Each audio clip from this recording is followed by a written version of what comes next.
Assalamualaikum warahmatullahi wabarakatuh. Alhamdulillah rabbil alamin wassalatu wassalamu ala asyrafil anbiya wal mursalin sayyidina Muhammad wa ala alihi washabbihi ajma'in. Rabbi shrah li sadri wa yassir li amri wahlul 'uqdatam min lisani yafqahu qawli. Amma ba'du.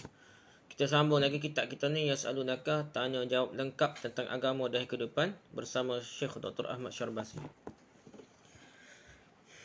Pergi dalam bab mayat lagi, pengurusan jenazah mayat dan sebagainya ni. Dalam topik menguburkan mayat dalam air, jenazah ataupun si mati atau mayat dalam air, boleh ke tak boleh? Okay, ada tanya Syekh, apakah boleh menguburkan mayat dalam air bila ketika menggali kubur dari dalam tanah keluar air pula? Apakah boleh tetap menguburkan mayat dalam kubur tersebut? Syekh jawab, para fuqaha muslim mengatakan bahawa jika mayat meninggal dalam kapal di tengah lautan, maka orang yang bersamanya mestilah memperhatikan keadaan mayat tersebut. Jika untuk sampai ke tepi pantai, mereka mesti menunggu selama sehari atau 2 hari. Dan di sana mereka akan mendapatkan tempat yang layak untuk menguburkannya. Maka mereka mestilah menunggu sampai tiba di tempat yang dimaksudkan itu. Kalau boleh gedarak dulu. Ni kalau naik kapal ke apa lah. Kalau bagadang, dia gedarak mati, gedarak dulu tanah di atas darat, berketahut laut lah.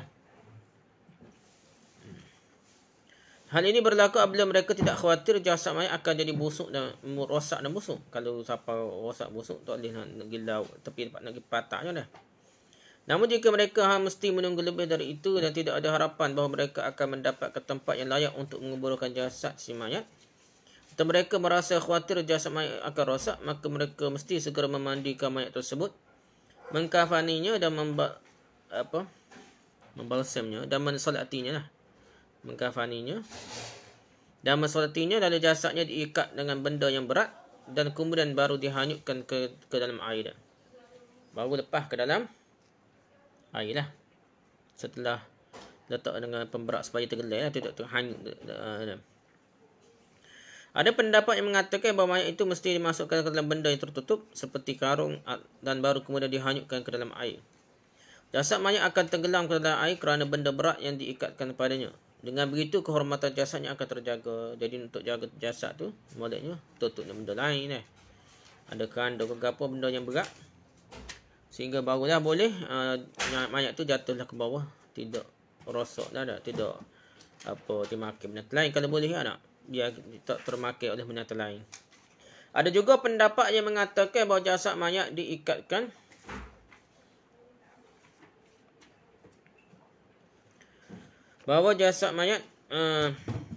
diikatkan pada 2 bilah papan dan kemudian dihanyutkan ke dalam air sehingga mayat tersebut terapung-apung dan akan sampai ke tepi pantai. Ada juga pendapat kata bukan tergelar air, tapi dia suruh terapung atas air sampai di ke darat. Namun cara ini tidaklah aman, dia kata tak selamat cara ni. Namun tidaklah aman kerana dengan cara ini jasad mayat tidaklah terjaga. Dengan cara ini jasad mayat akan terkena ombak dan berbagai hal-hal yang lain yang akan menyebabkannya menjadi rosak, nampak tak comel lah, nampak atas darat dah. Boleh jadi sesampainya ke tepi pantai, jasad tersebut telah rosak juga dan tersingkap auratnya, atau ditemukan oleh orang yang musyrik yang tidak menjaga kehormatannya. Kita jadah gitu harap kau ke tepi patah, yalah kecara dah. Jadi sebenarnya tidak molek pendapat ni lah, dia kata dah. Maksud dari memendam mayat adalah menguburkannya, menjaga agar baunya tidaklah tersebar dan melindungi jasad dari jarahan burung pemakan bangkai dan binatang-binatang buas. Itu matlamat utama dia. Daripada kehormatannya, jangan beri makan ke binatang buah, ke ikan-ikan pemakan bangkai dah, ikan burung pemakan bangkai dah. Disunahkan menggali kubur sedalam tinggi orang normal. Jadi hak moleknya kita gali kubur tu ke dalam meja tinggi orang lah. Kalau kita diri tegak tu apuh kepala sedang molek dah. Jika di liang kubur ditemukan air, maka baiknya dikeringkan terlebih dahulu, walaupun mesti dengan cara meletakkan tanah, batu-batu kerikil atau yang serupa dengan itu, atau dengan cara meletakkan selai kain di bawah mayat jika kain tersebut dapat melindunginya dari air. Sebagian fuqaha membolehkan meletakkan mayat di dalam peti jika tanahnya gembur dan berair serta tidak ada cara untuk dapat menghilangkan itu tersebut. Dalam ulama bahas Kalau kuasa yang mana gali kat tebing air, situ kuasa mata air ke gana kak. Jadi dia boleh bubuh dalam macam keranda, macam bekah. Lepas tu baru masuk mayat. Dalam tu lah. Kalau dah terpaksa menang lah. Kalau terpaksa menang, telah diusahakan lah. Yang terbaik tempat pemakaman jenazah kaum muslim hendaklah dipilih tempat yang jauh dari tempat-tempat yang berair di bawahnya. Jangan cari tempat yang mungkin ada air lah. Dan itu mudah diketahui berdasar pengalaman dan juga keterangan dari orang yang ahli. Kita tengok orang yang pakar bahagian ni, tahu ni kuasa ada air, sini mata air, tak usah nak gali lah.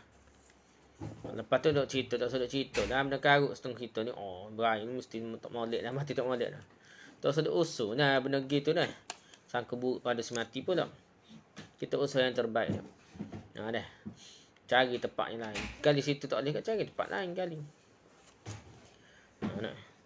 Okey, habis itu dah. Bahagian badan bangkai. Ada orang tanya Syekh ni, bagaimana hukumnya tulang, mata, kuku dan bulu bangkai? Apakah bahagian-bahagian tubuhnya itu suci ataupun najis? Nate lain lah.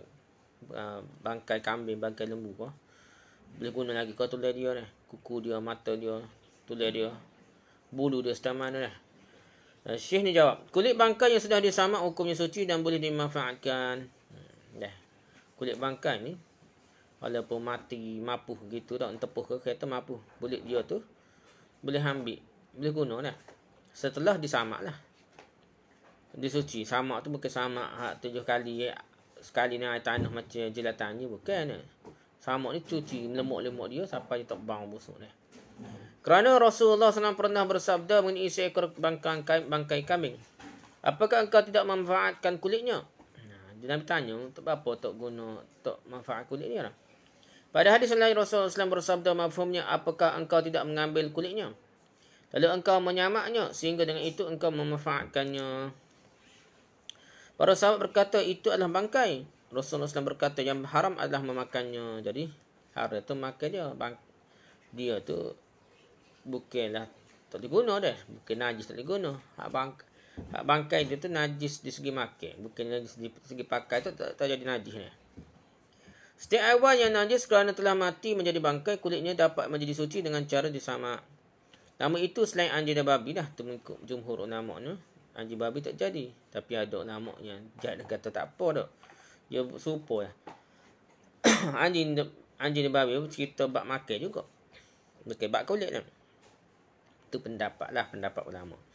Kerana Rasulullah SAW telah bersabda mafhumnya, kulit apa sahaja yang telah engkau samak adalah suci. Ni yang ujuh ulama kata boleh tu. Pakai kulit babi boleh tak? Kulit anjing pun boleh. Kerana hadis ni umum, kulit apa sahaja yang telah engkau samak adalah suci. Dah itulah. Kerana penyamakan dapat menjaga kondisi keadaan kulit tersebut sehingga dapat dimanfaatkan sebagaimana ketika masih hidup.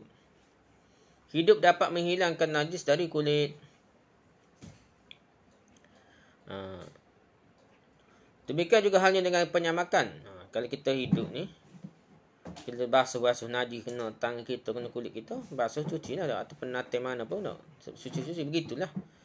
Jadi kulit ni tak kait dengan daging lah. Demikian juga halnya dengan penyamakan. Namun kulit babi dan kulit anjing tidak dapat disucikan dengan cara disamak. Ini pendapat jumhur lah. Bulu haiwan yang mati disembelih adalah suci hukumnya. Dengan demikian juga halnya dengan tulang, gigi dan matanya. Walaupun sebahagian fuqaha ada yang berpendapat bahawa bahagian-bahagian badan tersebut adalah najis. Ada juga kata najis juga bulu ke apa dah. Kita boleh menggunakan atau memanfaatkan bahagian-bahagian badan di atas selama tidak ada najis yang menempel padanya. Jika pada bahagian-bahagian benda tersebut terdapat najis, maka najis tersebut mestilah dihilangkan terlebih dahulu. Jadi bulu, tulang, gigi, mata, apa tu boleh guna belakang lah. Kalau suci, kalau binatang tu sembelih tak ada sudut kira lah, memang boleh dah. Bangkai pun boleh hukum dah apabila kita suci ni lah. Tulang, mata, kuku, berambut maupun bulu bangkai hukumnya juga suci. Bukhari telah meriwayatkan dari Az-Zuhri mengenai tulang-tulang bangkai seperti gajah dan yang lainnya. Gajah kan orang ambil gading je ya. Tulis dia, Bukhari berkata, aku pernah menjumpai sekelompok ulama salaf di mana mereka menyisir dengan menggunakan sisir yang terbuat dari tulang bangkai dan juga sebagai wadah untuk menyimpan minyak. tapi mereka tidak mempermasalahkannya. Orang zaman dulu masalah ni tak bicara detail sangat benda yang Allah tak cerita kan dimaafkan lah. Begitu juga dengan tulai gajah ke gapo ni, mata kuku rambut. Natal ni kira boleh berlaku dah. Kalau ikut riwayatnya ada hak cerita bahkan bulu babi tu boleh buat jahit dah. Ada sahabat-sahabat. Jadi lah tak sepakat apa kita atas kita lah, mungkin kita pendapat tak kuat, kalau lemah, kalau dalil ke apa, tu nak kira dah. Tapi naknya menyada riwayat ni, tambah-tambah lah natal lain lagi lah. Boleh tulis gajah, mata gajah, kuku gajah, rambut gajah, bulu gajah pun, bangkai pun kita boleh guna buat benda, kita buat pakar, buat guna lah. Sipai minyak tu, sipai makan ni tak boleh nak guna bangkai, tulis bangkai lah. Mungkin tulis gajah ni besar, boleh buat sipai pun jadi bekah tak. Telah diriwayatkan bahawa Abdullah bin Abbas radhiyallahu anhu telah berbicara mengenai bangkai. Yang haram hanyalah bahagian yang dimakan, itu dagingnya. Adapun kulit, gigi, tulang, rambut dan bulu adalah halal. Tu banyak sahabat dulu gitulah. Dia tidak memikir banyak.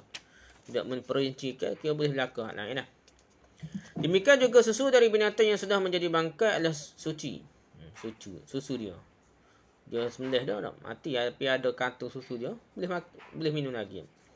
Mereka yang mempunyai pendapat demikian berhujah bahawa ketika para sahabat telah dapat menaklukkan Iraq, mereka memakan mentega orang-orang Majusi yang terbuat dari susu binatang. Jadi walaupun orang Majusi dah dia sembelih tak jadi apa, tapi susu dia tu, mentega dia tu, dia apa panggil, dia ambil daripada kantung susu natai tu lah. Kalau kira orang kalau sekali tubuh natai kira najis, cara pihak kita bodoh-bodoh ni lah. Tapi tidak gitu, sahabat pihaknya kantung tu jadi susu, jadi bekas naik dah. Dia tidak jadi macam hak binatang tu dah. Kalau kita perah jadi tubik susu, kalau kita dalam kantung dia tu boleh buat boleh buat keju, apa kata mentega lah dah. Jadi Majusi ni kafir yang kira tidak boleh sembelih itu boleh makan dah. Tapi boleh gotu tu mentega dia, keju dia. Sementara binatang sembelihan mereka dihitung sebagai bangkai. Daging tak boleh makan, tapi keju dia atau mentega dia tu boleh makan dah. Telah terbukti bahawa Salman Al-Farisi radhiyallahu anhu pernah ditanya mengenai mentega, lemak dan keldai. Lalu Salman Al-Farisi radhiyallahu anhu menjawab, yang halal adalah apa-apa yang Allah telah halalkan dan dalam kitabnya, dan yang haram adalah apa-apa yang Allah telah haramkan dalam kitabnya. Adapun apa-apa yang didiamkannya, maka itu diampuni untukmu. Jadi tak sedut usul PSO lah tak. Tak sedut cek. Ni dekat dengan daging ke, dekat dengan tulai ke, dekat dengan apa dah sekarang, tak boleh makan tak. Dia gagal berkali kita detail sangat, dia jadi susah. Waktu Nabi tak binanya banyak tu, dari segi menyusah dalam ketika syariat turun lah. Begitu juga kalau kita detail sangat, habis kan lah macam orang bincang bak biskut ke gapo DNA babi tu. Cek dengan cara alat canggih tu, DNA tu. Mana jumpa belakang tak? Jumpa habis tak? DNA ni benda yang setuh sikit ataupun tak setuh darah je pada dah darah ni. Juga DNA ya. Jadi usul-usul sangat ia akan jadi susah. Kan tak? Pertanyaan tersebut diajukan padanya tak kala dia menjadi governor atau wakil dari Umar bin Khattab di negeri Madain. Ini tugas masa Salman Al-Farisi tugas. Jadi apa governor di situ lah. Dari penjelasan di atas kita tahulah bahawa tulai, mata, kuku dan bulu bangkai adalah halal untuk digunakan dan dimanfaatkan. Dah. Hak bulu kucing ke apa ni sekarang dah. Ada dah kitab mazhab kita ni. Walaupun kita kata riwayat kait dengan Imam Syafi'i tak jelas mana, tapi dia berhujah dia kata bulu kucing pun jadi najis kalau dia tercabut daripada kita untuk jamu-jamu, patut buat sembahyang tak boleh. Tapi benda tu kita kata menyusahkan. Bahkan Nabi kata kucing ni dalam hadis yang sahih dalam Bukhari pun bekas kucing, bekas minai dah. Bekas dia, bekas kita ke pinggir kita ke apa, kita buah air ke apa, tak dia minum air tak. Sahabat-sahabat ni Abu Hurairah ni sebagainya tidak memandang najis. Najis jilat air, ada anjing jilat dah. Kucing jilat, setara kucing jilat pun tidak najis. Dia tak boleh makan tu suku najis, suku lah kucing ni binatang yang bergelewat dengan kita, kucing ni. Jadi dia tu, pasal dia lah setuhnya kita. Lepas tu jilat goni ni. Di benda tu jadi perkara biasa di kalangan sahabat dan tidak ada yang mempermasalahkan. Kalau ada pendapat, jadi gitu cara sahabat. Jadi pendapat dia mutakhirin ni lebih kerah daripada mazhab Imam Syafi'i asal, jadi habis perkara sikit-sikit najis. Jadi banyak perkara jadi susah kan. Jadi kucing ni kita kena lah mana ambil pendapat hak tu lah sederhana, iaitu tidak najis lah kucing ni lah. Kalau caw bulu sikit-sikit pak kita semai pakai kena pakai kita lewat ni kita gas ni kita lekat ke apa dimaafkan sebab dia menatih hak lewat ni kita semua dah. Kena faham. Jangan ambil benda kerah gini lah, dia jadi payah. Kalau dia setiap jumpa pada kitab ni kita tengok dalil dia. Jadi payah habis kara payah hidup kita ni lah. Terutama mutakhirin jadi dia sangat. Dia detail ya ada hujah dia. Bukan main-main orang lama besar. Tapi kat kita ni nak amal dari kehidupan kita kapur ni, nak amal berdasarkan dalil baru kita rasa tenang lah. Tak tahu kak, senyap dulu, tawakuf. Jangan paksa nak tu dah. Paksa nak amal kalau bagi tak jelas mana, tak faham mana.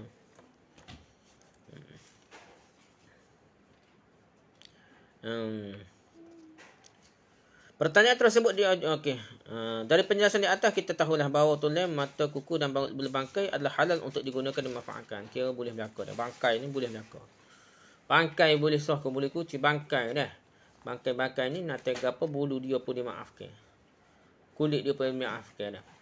Kulit dia bukan masalah bulu, kulit dia masalah lemak tu. Nak cuci tu ke lemak, ke bulu dah.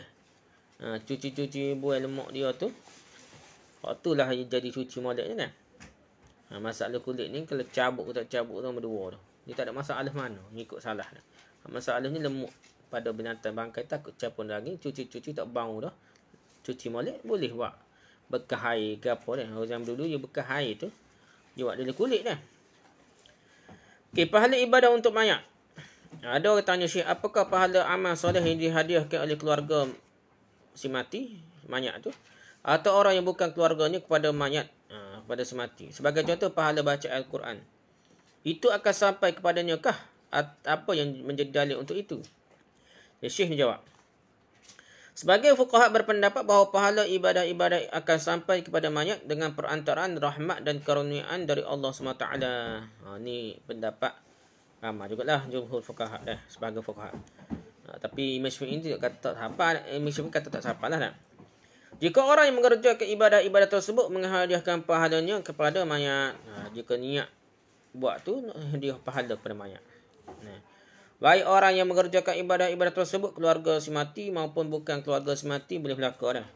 Imam Ibn Taymiyah rahimahullah, salah seorang imam dari mazhab Hanbali, mengatakan sungguhnya mayat memperoleh manfaat dari bacaan Al-Quran sebagaimana dia memperoleh manfaat dari ibadah-ibadah yang menggunakan harta seperti sedekah dan lain-lainnya. Dia boleh manfaat. Tapi kalau bicara detail, tanya pun manfaat style mana? Payahlah dah. Bahasa kita ni, kalau manfaat kita amal ibadah sendiri, tak ikhlas pukul yang manfaat. Boleh manfaat sikit, tapi dia semata je boleh guna dah. Tidak berkualiti mana. Orang lain, harap ke pahala orang lain beri ni, setara mana ni, dia boleh nak kira tu payah. Setara mana manfaat? Adakah sekadar curah dari kubur saja? Kita tak tahulah. Harap-harapnya pas ke akhirat sana. Bukan kat kubur saja dah. Jadi benda tu payah nak cekera dah. Pasal benda tu tidak jelas mana dalil. Tapi kalau amal ibadah kita sahih lah. Yang betul-betul akan tolong kita. Tu pun kena betul-betul kualiti dan ikhlas molek lah. Murid Ibn Taymiyah, Ibn Qayyim mengatakan pula maksudnya yang paling utama dihadiahkan pada mayat adalah sedekah. Sedekah ni macam sepakat dah. Lain tu ada khilaf. Memohon ampun untuknya. Mohon ampun pun sepakat juga pasal jelas dalil tu Nabi suruh mohon ampun pada si mati. Dan berdoa untuknya. Doa gapo pun molek. Doa supaya selamat dari kubur akhirat gapo. Ada orang soleh Allah terima makbul doa dia, mungkin dia diampunkan Allah walaupun doa orang lain. Serta mengerjakan ibadah haji untuknya, ni pun ada dalil yang jelas, terutama sekali kalau anak dia sendirilah. Tapi kalau orang lain pun kena dapat izin daripada anak beranak dia lah. Adapun membaca Al-Quran dan menghadiahkan pahalanya kepada si mati tanpa bayaran, maka pahalanya itu akan sampai kepadanya. Oh, ada syarat ni. Baca Quran mengikut Ibn Qayyim. Kena faham dah. Bukan mazhab kita yang paling kuat kata siapa pahalanya. Mazhab Hambali. Kena faham tu. Bukan mazhab Hanafi, bukan mazhab Maliki. Mazhab Hanafi. Kata Hambali. Kalau kita tengok di kitab kita, hak mutaakhir ni, hak kata siapa pahala ni, dia tak boleh rujuk. Imam Syafi'i kau apa ni. Dia akan rujuk mana? Pada kata-kata Imam Ahmad. Dia akan pergi. Hak kata Wahabi ni. Dia akan pergi pada Imam Ibn Taymiyah. Dia akan pergi pada ni lah. Ibn Taymiyah pun ambil daripada Imam Ahmad lah. Imam Ahmad Ibn Hanbal atau Imam Hanbali. Dia akan pergi situ juga. Ni pun nak rujuk. Dia akan pergi pada Ibn Qayyim juga dah. Mazhab kita sebenarnya ada ulama yang kerah. Contohnya Ibn Daqi A'id ataupun Ibn Zainuddin Ibn Salam kata tengok. Ada syekh besar dalam mazhab ini. Sebenarnya dia paling kerah kata siapa pahala ni. Itulah tu nah. Jadi ulama besar mazhab kita ni kalau nak rujuk betul-betul ulama besar mazhab kita jadi tak siapa pahala lah. Tapi Ibn kata siapa lah. Tapi nak jawabnya dia akan jadi gitulah. Jadi kalau kita pergi ya pergi kita tengoknya. Dia pergi pada Ibn Qayyim. Tapi dia kata apa? Ada pun baca Quran dan hadiah pahala kepada si mati tanpa bayaran. Maka pahalanya itu akan sampai kepadanya. Tanpa bayaran itu menunjukkan orang je baca tu ikhlas. Kalau beri kain, sarung, kau beri pitih, kau tak baca Quran kepada si mati, dia tak tahu ikhlas ke apa dah. Demikian juga pahala ibadah puasa dan ibadah haji. Puasa dan haji, kena nak ikhlas lah tak? Bayar kan, nak bayar haji. Ibadah haji ni tak? Ibadah haji ni sebenarnya pahala orang lain tak ikhlas lagi lah tak siapa. Ni dok terbalik dia. Setengah-setengah orang tu, setengah-setengah. Orang tu yang nak kata boleh sedekah pahala kan dia buat nego nak. Nego. Buat package. Package sedekah pahala ni. Ada bisnes ni, bisnes sedekah pahala ni. Jadi benda tu tak usah lah. Benda ni kena ikhlas. Tunggu kubur kau gapo kalau orang buat tu kerana bui pitih. Tak siapa pahala. Ikut logik dah ada. Ikut kalau kita tengok dalil yang kuat tak siapa. Bukan ikut pendapat ulama. Pendapat ulama kena takwil ikut hadis ni. Hidup pendapat ulama pegang kemah-kemih dia. Tak boleh takwil dah. Ulama hadis-hadis ni takwil supaya sesuai dengan pendapat ulama. Ni masalah ni. Masalah besar gitu kan. Okey, para fuqaha yang berpendapat demikian berhujah bahawa salah seorang sahabat telah bertanya kepada Rasulullah SAW. Maksudnya, ya Rasulullah, sungguhnya kami melakukan sedekah untuk orang-orang yang orang kami lah, anak-anak kami telah meninggal dunia. Kami mengerjakan haji untuk mereka dan mendoakan mereka. Apakah yang demikian itu akan sampai kepada mereka? Manfaatnya ni. Rasulullah SAW menjawab, benar, pahala-pahala ibadah tersebut akan sampai kepada mereka. Dan sungguhnya mereka merasa sangatlah gembira sebagaimana bahagianya orang yang diberi hadiah. Jadi macam beri hadiah. Ada perbahasa pula tu kalau syarah panjang. Dia seolah terima dari kubur hadiah. Adakah siapa ke akhirat? Bicara pula. Jadi nak mengharap kau orang 100% yakin siapa ke akhirat. Berkelau sedekah ke apa. Wallahu'alam. Dah. Sedekah ke amalan tertentu. Hak sini, hak sebut dalam hadis ni ialah apa yang kata? Sedekah. Lepas tu haji. Lepas tu doa. 3 kali. Sedekah, haji, doa. Hak ni pun setara tu lah. Dia gembira. Macam terima hadiah dalam kubur dah. Begitu juga ada seorang lelaki bertanya kepada Rasulullah SAW. Ya Rasulullah, ibuku telah meninggal dunia. Apakah bermanfaat baginya jika aku bersedekah untuknya? Rasulullah SAW menjawab, ya, lelaki yang bertanya tersebut mempunyai sebidang kebun. Maka dia pun mensedekahkan kebunnya itu untuk ibunya. Jadi dia sedekah kebun dia, niat untuk beri pahala kepada mak dia. Itulah cara dia sedekah ni. Sedekah ni kalau kira sepakat lah. Dalil banyak ni. Sedekah boleh sampai insyaAllah sampai manfaat pahalanya pada mak dia. Tambah-tambah kalau anak lah. Anak ni memang dia dia akan dekat dengan mak pak lah. Tak boleh besar lah. Mana anak-anak dia. Jadi kalau anak-anak baik ni, kalau automatik pun insya-Allah boleh ke mak pak. Tambah-tambah kalau dia niat nak sampai ke pahala kepada ibu bapa dia, lagilah jelas ni. Terutama lagi bab sedekah lah. Semaya kan ada semaya. Semaya ni kalau kita tengok macam sepakat tak boleh pula dah. Timbul dari kitab-kitab Jawi kita kan ada semai teman dah. Semai teman tu belah mana? Semai teman ni lagi tak ada dalil dah. Sebenarnya kalau kita tengok kitab muktabar mazhab kita apa tak bui tu tak terima dia. Imam Nawawi gapo tak boleh. Bab semaya ni tak, semaya tak boleh. Hak boleh ni Imam Nawawi kata bab sedekah. Bab puasa. Sedekah secara umum dalam mazhab kita puasa pun tak boleh untuk si mati ni. Yang hanya boleh ni sedekah. Puasa untuk si mati atau haji boleh, haji badar. Puasa untuk si mati mazhab kita asalnya kata tak boleh, tapi Imam Nawawi pertahankan boleh sebab dalil dia lah. Itu pendapat Imam Nawawi lah. Apalah. Lepas tu doa. Doa ni pun sepakat pun. Siapa ada manfaatnya. Doa juga akan sampai pahalanya pada mayat. Islam telah memerintahkan mengerjakan solat untuk mayat. Semaya jenazah tu doa lah. Straight doa ni. Di mana dalam solat tersebut terkandung doa bagi mayat. Doa ni paling special, paling bermanfaat, paling tinggi darjatnya, paling makbul, paling makbul semaya doa ni kepada semati lah. Semaya mayat tu, semaya jenazah tu. Masa semaya jenazah tu, masa tu dia kata waktu yang special, yang connect tu, masa kita connect internet lah. Masa kita connect internet tu, masa tu kita boleh kecek molek dah. Kalau internet molek. Kalau kita tak guna masa tu, guna waktu lain payah sikit lah. Dah, jadi begitulah. Kalau kita waktu lain tu, doa waktu lain panjang. Masa semaya jenazah ni, doa pendek-pendek. Kalau tak buat celuk tak sungguh mana dah. Lepas semaya jenazah baru doa panjang. Benda tu bertentangan dengan sunnah lah. Habis lagi dah sahabat-sahabat. Dan tidak ada riwayat daripada para ulama pak mazhab pun doa selepas semaya jenazah dah. Kalau nak baca pertama, molek tak payah baca dah. Masa Tok Guru Aziz meninggal dunia, Tok Jadi semaya pun kita baca doa. Dah, begitu kalau kita tengok orang-orang alim yang besar ni. Dia tak baca dah doa lepas semaya jenazah. Kalau baca juga bacalah pendek. Kalau takut timbul fitnah kau gapo, ikutlah cik dah. Tapi kalau keadaan tidak gitu dah. Jika doa tidak mendatangkan faedah, maka tidak mungkin Allah memerintahkan membaca doa dalam solat ini dah. Dari solat jenazah tu kita terang tu semua doa dah. Dalam sebuah hadis disebutkan bahawa Rasulullah SAW telah bersabda mafhumnya.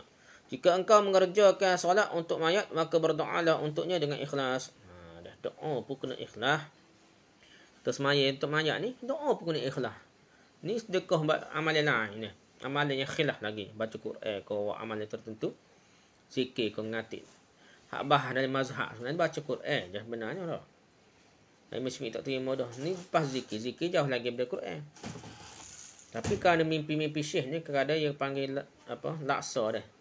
Sedekah 70,000. Tahlil la ilaha illallah, orang ni lepas dia apa neraka. Macam-macam lah. Riwayat-riwayat terutama Tok Guru Sufi lah. Jadi kita nak pergi tak boleh tu. Itikad jadi akidah. Akidah mesti dari Al-Quran dan Sunnah yang sahih. Benda gaib ni. Boleh rasa akidah kalau kita percaya dengan mimpi-mimpi Tok Guru. Atau cerita-cerita Sufi yang kata boleh selamat dari api neraka dengan baca la ilaha illallah 70,000 dia sedekah pada semati. Boleh rasa akidah sebenarnya kalau segera keadaan asal dia lah. Dah. Sebabnya benda tu gaib. Gaib ni mesti Al-Quran Sunnah. Kena bawa keyakinan dah. Email kita tu. Jadi tak tahulah. Jadi kita jangan berharap benda begitu dah. Benda begitu dah sebenarnya zaman Nabi, zaman sahabat tu dia sibuk dengan dakwah dan jihad. Tak mikir benda-benda sedekah pahalanya. Jadi dia terus dengan jihad pada dengan jihad.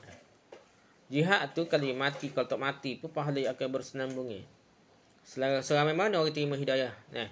Orang terima Islam dengan sebab jihad. Orang terima boleh beramal dengan Islam tu. Dia jihad perang, jaga sempadan negara. Dan lepas tu orang amil seluruh negara tu amil. Kita jaga sempadan negara. Maka dia boleh pahala berterusan orang amil tu. Itu katanya. Zaman dulu tu caw-caw sedekah pahala mana yang sibuk pada jihad. Tapi zaman kita learn ni, di zaman-zaman lepas tu, semangat jihad kurang, dia akan jadi nak mikir gelah gini lah, nak siapa pahala macam-macam lah nak. Seorang lelaki telah datang bertanya kepada Rasulullah SAW. Jadi tadi kita ajak dah, semaya jenazah tu paling connecting dah. Line paling 4G, 5G dah, nak siapa doa kepada Allah SWT untuk si mati. Bila-bila gitu pun syarat dia ikhlas dah. Tak apalah kena ingat, ikhlas tu penting dah. Sebab itu dari mazhab kita moleknya anak semaya jenazah dah. Mazhab lain tu adalah kata tak email ke apa pemimpin di situ dah. Tapi nak jawabnya nak pada ikhlas penting-penting dah. Tok email ikhlas dah anak berdoa pada si mati.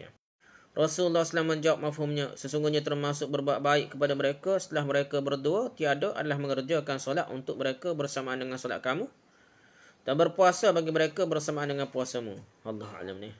Hadis ni kuat setama mana dengan pasal kita ni, mazhab kita tak sah. Nah, tak molek ni putus. Jadi semaya ni dia ikut asal tak apa. Hadis ni kata semaya bersamaan dengan semaya kamu, puasa bersamaan dengan puasamu, kan tahu lah. Niat sekali kau, Allah alam lah. Takut semaya so je tapi niat sekali. Tapi dari segi hadis ni tak tahu kuat setama mana, pasal saya pun baru dengar ni. Tak lagi dengar berhujung dengan hadis ni. Wallahu alam lah dah. Okay, jika ada orang mengatakan bahawa Rasulullah SAW telah bersabda mafhumnya, sungguhnya salah seorang di antara kamu tidak dapat mengerjakan puasa untuk orang lain. Dia tidak dapat mengerjakan solat untuk orang lain. Tu ada hadis lah. Puasa untuk orang lain. Semaya untuk orang lain tak boleh. Maka jawapannya adalah hadis tersebut berbicara mengenai solat dan puasa wajib. Kerana setiap orang tetap diminta mengerjakan hal yang fardu selama dia masih mampu. Jadi kalau hak wajib, puasa ke, semaya ke, dia wajib ni dia atas diri sendiri dulu, tak boleh ganti benda lain. Dia kemampu kena semaya dulu, puasa dulu. Namun orang yang secara sukarela mengerjakan solat dan haji untuk orang lain dan menghadiahkan pahala dari apa yang telah dikerjakannya itu kepada orang lain, maka dengan kurnia Allah pahala amal perbuatannya itu akan sampai kepada orang yang dia tuju. Macam-macam lah pendapatnya, ada setengah beza pun tak. Amal dalam badaniyah lain. Amal yang bukan badan ni, bukan tubuh badan itu, lain pula tak. Wallahu a'lam lah. Yang pentingnya, kata kita kena berlapan ada khilaf tu, cumanya kena kepaham. Jangan berharap lah. Kita nak amal ni jangan tunggu mati. Tak tahu setahun mana siapa, tak tahu jadi bagi ke tak. Kalau kaitnya bid'ah, benda yang tidak agama suruh, tiba-tiba kita buat tu. Dengan unsur ritual tertentu ni. Hauliyah contohnya, baca Yasin 3 setiap hari kematian kan. Benda asalnya siapa, kalau kita kira pendapat siapa pun, kalau buat dalam bentuk bid'ah boleh jadi tak siapa juga. Bahasanya merosakkan agama. Apa-apa pun kita lebih baik kita amal sendiri dah. Kalau nak suruh berterusan pahala, buatlah satu kebajikan yang dipanggil sedekah jariah. Sedekah dari segi pitih ke benda-benda lain, ataupun dari segi ilmu pun. Kalau ilmu kita siapa orang beramal dengan ilmu kita, dan orang siapa pada generasi seterusnya, ilmu hak kita ajar keturunan kita dia. Generasi bawah kita, lepas generasi bawah kita siapa kepada generasi bawah lagi, maka berterus selepas kita dengan penyampaian ilmu, insya-Allah. Jadi kena harap benda gitu lah. Hak lain tu, harapan tu dah boleh harap, tapi tak berharap mana lah. Takut tak siapa tu pukul sikit sangat, tak pada umat modal kita kata nak ngadap Tuhan. Okey, membaca istighfar untuk banyak.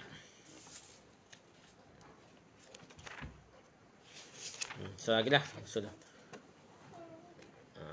Ada orang tanya Syekh ni, kami dengar bahawa dosa-dosa mayat akan diampuni jika selama 3 hari di rumahnya dibacakan istighfar permohonan ampun untuknya. 3 hari dia kata dah. Dan kemudian untuk rohnya dibahagikan makanan, kena sedekah lah atas nama si mati ni 3 hari. Apakah demikian itu benar adanya? Jadi Syekh jawab, istighfar adalah salah satu bentuk doa, dan doa adalah sesuatu yang diperintahkan dalam Islam. Doa ni, istighfar doa ni memang molek lah. Memang Nabi suruh di kubur, Nabi suruh doa kepada semati, gitulah. Baik doa itu dipanjatkan seorang untuk dirinya ataupun untuk orang lain, semua boleh. Bahkan Rasulullah SAW telah memberitahukan kita bahawa doa yang dipanjatkan seorang Muslim untuk saudaranya akan dimasukkan ke dalam daftar doa yang terima oleh Allah Azza wa Jalla. Oleh kerana itu, tidak ada larangan mengucapkan istighfar dan doa bagi si mati, si mayat. Dan itu tidak mesti dilakukan di tempat-tempat tertentu. Tak boleh khusus pula. Tak boleh takut jadi bid'ah. Mana-mana pun kita boleh doa pada si mati. Dengan kata-kata itu tidak mesti dengan kata-kata tertentu, dan juga pada saat-saat tertentu khusus, tak ayah. Jika seorang mengeluarkan sedekah dari hartanya sendiri atau dari harta orang lain dan pemilik harta tersebut telah memberikan izin kepadanya untuk mensedekahkan hartanya, maka perbuatan itu tidak bertentangan dengan kaedah-kaedah Islam, boleh saja. Walaupun terdapat perselisihan yang cukup dalam di antara fuqaha mengenai sampai tidaknya pahala perbuatan-perbuatan baik yang dilakukan seseorang demi seorang mayat. Orang lain suka sakat nak beri pahala kepada orang lain, sebenarnya banyak lagi khilaf. Kita tak sebut dah ni. Jadi kita kira baca hak kata boleh je dah. Sebenarnya banyak lagi hak kata tak boleh. Pada juga hujah dia dah. Namun perlu dipahami oleh setiap Muslim bahawa manusia dihisap oleh Allah SWT berdasarkan amal perbuatan yang telah dilakukannya sendiri. Hak asal-asalan kita nanti membalasnya ataupun terima azab ke, terima balasnya kebaikan atau balasnya tak molek pun semuanya daripada usaha kerja buat kita sendiri, bukan orang lain. Kita tak tanggungjawab orang lain buat ketuk kita dah. Nabi Isa, siapa tak orang Tuhan ke Nabi Isa pun tak sembah Nabi Isa pun. Nabi Isa tetap mulia, Nabi Ulul Azmi, bukan Nabi biasa ni. Tahap tinggi Nabi ni, tak jatuh darjat dia. Semata-mata ramai orang syirik kerana dia tu, kerana dia tak suruh pun ni. Gitulah dah. Jadi asalnya kita masing-masing lah bertanggungjawab atas amalan kita. Dan amal perbuatan orang lain tidak akan memberikan manfaat baginya jika dia tidak beramal dahulu atau berpijak pada jalan yang lurus. Dah mana pun kena ada tunjai dia, ada tiai dia dah. Kalau rumah tak ada tiai gutuh. Begitu juga kalau kita nak, kalau dah diterima pendapat kata siapa juga pahala, orang tu asal tu biar ada tiai dulu dah. Tepat saku amalan ni. Lama dia semuanya pun dok nak. Orang cakap baca Quran nak. Ataupun dia tidak beriman ataupun munafik. Munafik i'tiqadi dah. Siapa dalam hati perut tak percaya kat sini. Orang semaya sedekah banyak mana pun tak siapa pahala sebab tak ada tempat nak sakut amalan dia dah. Gitulah juga dah. Al-Quran penuh dengan ayat-ayat berbicara mengenai hal itu. Banyak ayat cerita kalau nak kira Al-Quran kan banyak katanya hanya amal ibadah masing-masing lah dah. Dalam surah Al-Zalzalah ayat 7 dan 8 Allah SWT berfirman bermaksud, barang siapa yang mengerjakan kebajikan sebesar zarah pun nescaya dia akan melihat balasannya, dan barang siapa yang mengerjakan kejahatan sebesar zarah pun nescaya dia akan melihat balasannya pula. Jadi semua ni amal dia sendiri, tak ada sebut pun sini amal orang lain dah, kaitnya diri dia. Sementara dalam surah An-Najm ayat 39 hingga 41 Allah SWT juga berfirman yang maksudnya, dan bahawasanya seorang manusia tiada memperolehi selain apa yang telah diusahakannya sendiri, dan bahawasanya usahanya itu kelak akan diperlihatkan kepadanya. Kemudian akan diberikan balasan kepadanya dengan balasan yang sempurna. Jadi, dia boleh mana usaha apa yang dia telah diusahakannya. Tak ada dia boleh melainkan usahanya. Hak dia tak usaha, orang lain usaha, boleh ke tak? Ikut ayat ni tak. Kalau betul-betul zahir ikut ayat ni, tak boleh lah pahala orang lain sedekah ke dia ni tak. Berat kat lah kalau ikut betul-betul ikut hadis ni. Dalam surah ikut ayat Quran ni. Dalam surah Al-Baqarah ayat 33 hingga 7. Allah SWT juga berfirman yang bermaksud, dan apabila datang suara yang memekakkan tiupan sangkakala yang kedua, pada hari ketika manusia lari dari saudaranya, pakat tak cara ke anak beranak lah, mak pok tak cara, habis sibuk masing-masing dah. Kiamat dah. Dari ibu dan bapaknya pun tak cara, dari isteri dan anak-anaknya pakat tak nak cara belakang dah. Pekak suara tiupan sangkakala kedua dah. Seorang dari mereka pada hari itu mempunyai urusan yang cukup menyibukkannya, masing-masing sibuk masing-masing tak ada cara dah. Jadi tak cara pahala gapo, cara pahala dia sendiri dah. Selanjutnya dalam surah Fussilat ayat 46 Allah juga berfirman bermaksud, barang siapa yang mengerjakan amal soleh maka pahalanya untuk dirinya sendiri, dan barang siapa berbuat jahat maka dosanya atas dirinya sendiri juga.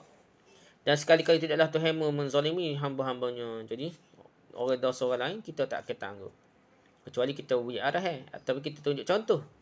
Kalau tidak tak ada kaitan kita lah. Dia buat salah dia kita buat salah, kita salah.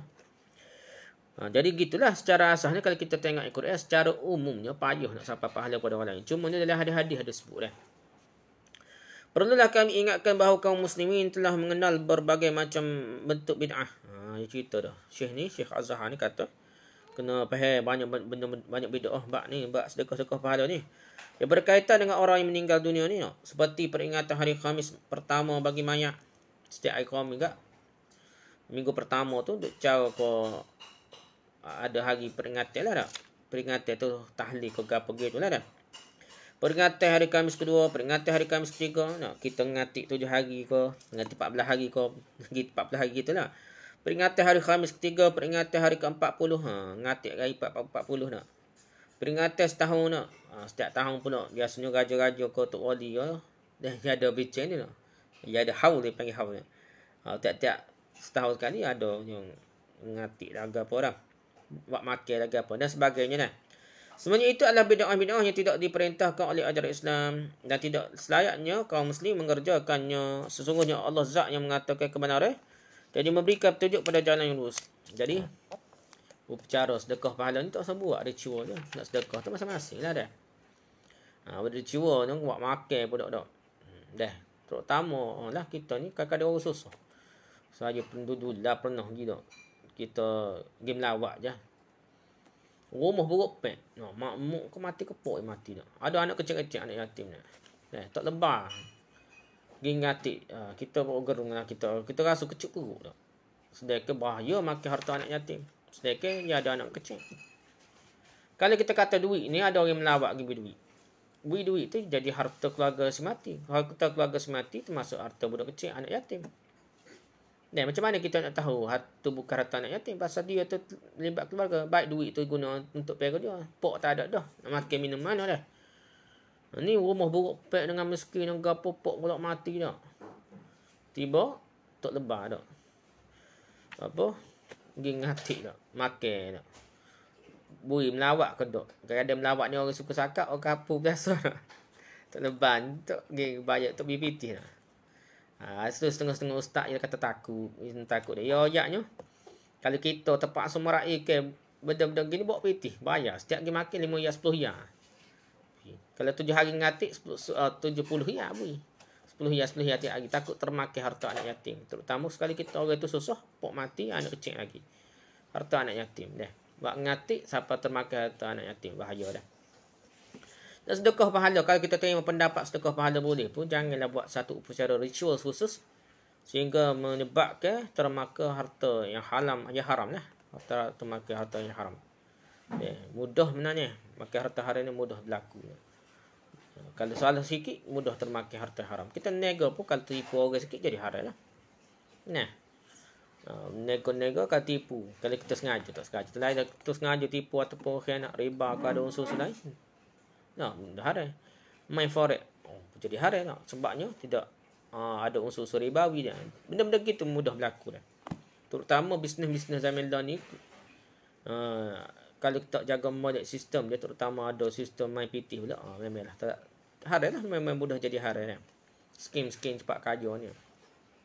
Dan kita mesti ingat benda ni terlibat kan dia tak sengaja pun orang tu. Kita jangan sangka buruk juga ada orang tu tak sengaja, salah faham dah.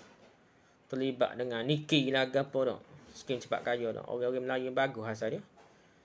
Kerana dipengaruhi dan terpengaruh. Dan sekali terlibat dengan skim cepat kaya yang haram dah. Melabu siapa 75,000 konon dia kata melabu dah. Lepas tu kok tu dengan fix. Mana boleh tu riba dah. Wallahu a'lam. Subhanakallahumma wa bihamdika, subhanakallahumma wa bihamdika, asyhadu an la ilaha illa anta, astaghfiruka wa atubu ilaik. Assalamualaikum warahmatullahi wabarakatuh.